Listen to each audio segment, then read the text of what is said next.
so very long. My God, it's amazing.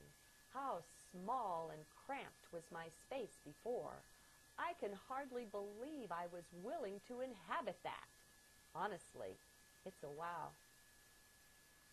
Nor is my experience so very different from that that so many others are having today. Awakenings of various sorts are happening right, left, and center of us all. As the solar and cosmic energies rise in frequency and intensity, all are expanding up and out of our narrow room. Thank God. It's about time we were rescued. This will be the extent of it, the divine rescue, though. People are in a sad and sorry state to believe that they are going to be rescued from the world and its happenings anytime soon or ever. That is just not how things work. And this is a major misunderstanding that we've been fed from just about every side in our current culture. You've got to wonder why it is that they want us sitting back, not thinking we have to do anything or change anything, because we're going to be rescued from it all. So, no matter how bad it gets, if we hold that belief, we don't necessarily try to change it, because we don't think we really have to. Some savior is going to come down and rescue us, or ETs are going to arrive in their spaceships just in the nick of time to take us off the crumbling, bumbling planet. My God, what a travesty of a belief! What horrible destruction this both allows and even feeds, for non-action is a vote too. It is an active decision. We just don't realize it because we haven't been trained to see it. We've actually been practically coerced to view things any way but this one, any way but the one where we begin to take responsibility for both ourselves and our planet, our world. Even the animals don't foul their own burrows and dens, their nests. We could take a lesson from that. Still, no type of self-condemnation is going to fix anything either. Oh yes, the dark force would love to get us into that vibe as well, for that is just about as destructive as the doing nothing state. No, blame of any kind has to go, for it is nonsense and ridiculous. It takes a while to see this, though, so one first has to take some steps in faith to get that ball rolling. Love is the key, of course. Love of self and love of others. Love of all that is. There can be no favored sons, no special ones. We can't love those of light more than we love those temporarily blinded by their ignorance. Let us take our cue from the sun, who shines on both the just and the unjust alike, and play no favorites. Yes, to the mind this seems impossible, and it is. That's okay, though, for it is not the mind that will do this, but the heart. There is no salvation of any kind to be found in the level or realm of mind. Each one will have to prove that for herself, but I state it with both power and authority. Read the vibe there, or at least investigate and explore. Check out the possibilities. Mine is not the way, not the answer. The really cool thing about it is that we do not have to grow and develop into anything. We don't have to try to do or learn anything. We do not even have to understand anything, really. This perfectly all-embracing love already exists, whole, complete, and perfect within.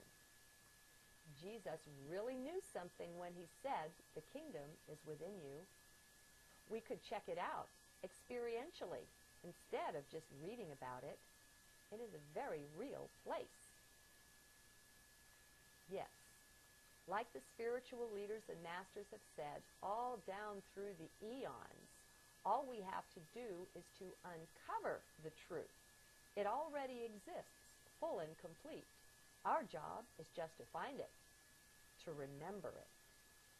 Well, just is probably not the best word, but it's an easier job than thinking that we have to create it from scratch, which is what the mental mind would have us believe. Yuck! That throws in time there too, you see. So, that's what I'm finding in this magical realm that is my seemingly ever-new reality lately, my experience of life. I am finding such peace, such love and beauty, both within and without, that is wholly inexpressible. Or so it seems. It is so awesome. Yet, my job is also to communicate. So, onward ho, I march, straight into the teeth of the impossible, and with gusto, no less. What the heck? It's magic. Literally anything is possible here. Come and join me. I dare ya. Okay, and now I've put a little break in my journal. I do that when there's a pause. So a little bit later, got sidetracked there for a bit.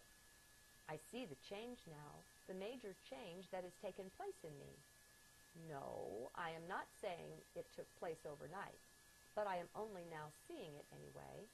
It is a change of heart and entering in to trust.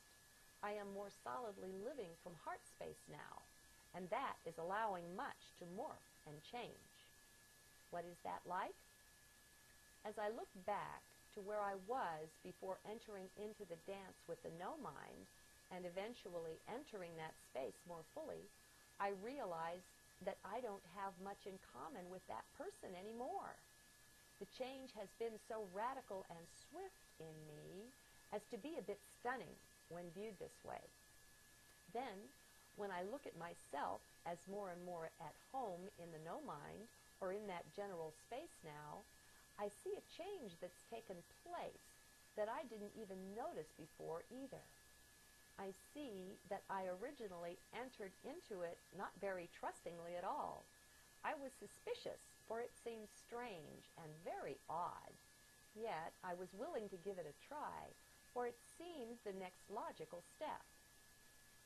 Now, from whatever space I am occupying here, I look back upon the no-mind experience, and I see it not as a destination, as I had thought, but rather, perhaps, as a stage, a transitional space, or a no space, that was so necessary, else I couldn't have this mastery over fear now.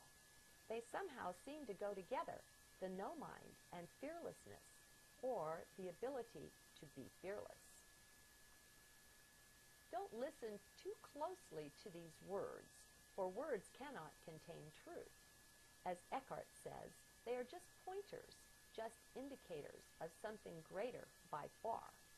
They are the fragrance, not the feast. So please don't nitpick my words, for this is mind playing around, and I just don't care to waste my time that way. So back to what I'm seeing. I'm seeing now that I did not enter into the no mind with any level of trust. That was something that I had to learn, for as one steps off into that nothingness, one's fears naturally arise. One must eventually step forward anyway in spite of them, and so one begins a basic course in the mastery of one's internal fearscape. You don't really realize it at the time, of course, for you are just taking what appears as the next logical step. Well, not necessarily logical, for you are learning to let go of a high regard for logic and for things that make sense. This is all woven into the dance you're doing, though, in subtle and not so subtle ways you cannot see yet. You just have a feel for what's right, what to do or not to do next, and you go with that. That's what works. Then, as you begin to find yourself more and more occupying this space where mind is not so heavily relied upon, where it is even ignored at times, and then more often, you begin to lighten up, to relax within. You don't necessarily notice this